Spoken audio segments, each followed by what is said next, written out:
نحن نجتهد للتخذيل ما استطعنا، ولذلك كان مجلسنا هذا نتشرف فيه باستضافة أخينا وشيخنا أخي الحبيب محمود الحسنات حفظه الله ونفعه ونفع به. نستضيفه مرة أخرى. كنا قد التقينا عبر هذا الأثير وتذاكرنا حول أهمية الإعلام بالنسبة للشباب في نصرة قضايا المسلمين. أخي محمود، إليك الكلمة في انتظار أن ينطلق النقاش بيننا إن شاء الله تعالى.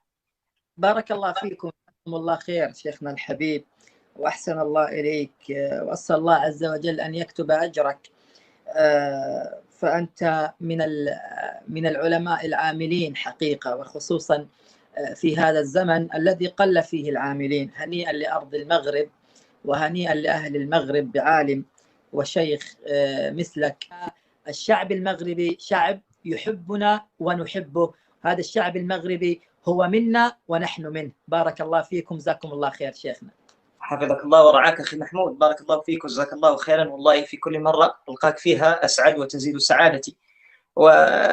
كيف لا يتعلق المغاربة، وكما ذكرت لك لهم أوقاف ولهم حارة ولهم باب، لكن هذا لا يمنعنا من أن يجتهد كل منا في البحث. الكتب التي تطرق فيها أصحاب، هناك مقال لفضيلة الدكتور سلمان بن فهد العودة، أسأل الله عز وجل أن يعجل بالإفراج عنه وعن سائر إخوانه من المظلومين في مشارق الأرض ومغاربها من المعتقلين. أسأل الله عز وجل أن يفك كربهم وأن يفرج همهم وأن يفك أسرهم وأن يطلق سراحهم عاجلا غير آجل، وأن تقر أعيننا بمشاهدتهم وهم يعانقون الحرية مرة أخرى. دكتور سلمان بن فهد العودة، أسأل الله عز وجل أن يعجل بالإفراج عنه وعن سائر إخوانه من المظلومين في مشارق الأرض ومغاربها من المعتقلين. أسأل الله عز وجل أن يفك كربهم وأن يفرج همهم وأن يفك أسرهم وأن يطلق سراحهم عاجلا غير آجل، وأن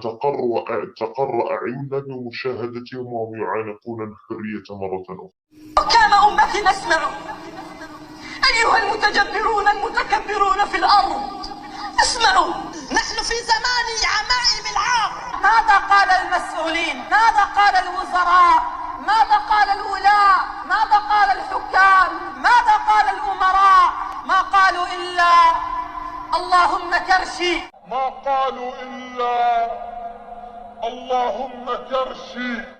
الشيخ خالد الراشد ما زال مسجون، والشيخ سلمان العودة والدكتور علي.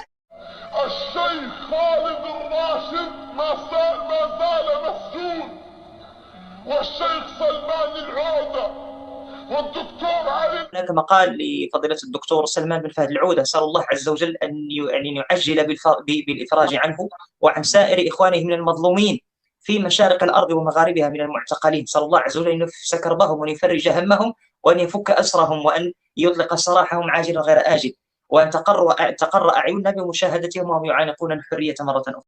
الشيخ خالد الراشد ما زال مسجون، والشيخ سلمان العودة والدكتور علي العمري. انت جاي تتباكى عليهم وتقول انا ما اخو مسلم؟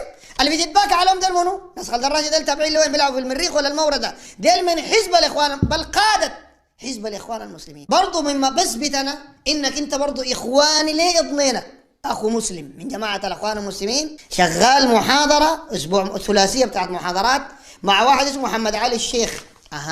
ده شنو؟ محمد علي الشيخ ده شنو يا محمود الحسنات؟ تعرفه ولا نوريك له؟ ده من كبار السرورية من حزب الإخوان المسلمين في السودان. قال النبي عليه الصلاة والسلام: المرء على دين خليله فلينظر أحدكم من يخالف. انت جيت من فلسطين من غزة، ما نزلت إلا عند الإخوان المسلمين، إلا عند السرورية، إلا عند التكفيرين، إلا عند جماعة بن لادن، ما هم دول ذاتهم.